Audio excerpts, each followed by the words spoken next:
How to tag a Facebook page from a page. First of all, open up the Facebook application on your phone.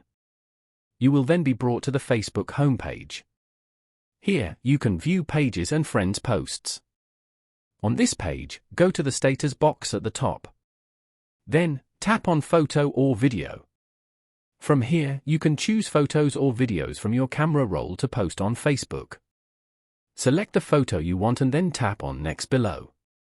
Here, tap on the tag icon below to tag your friends or any page. Search for and select the page you want to tag from here. Then, tap on Done.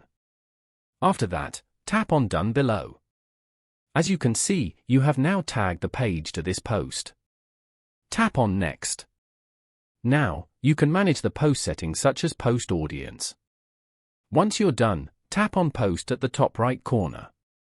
You have now successfully uploaded this post to Facebook.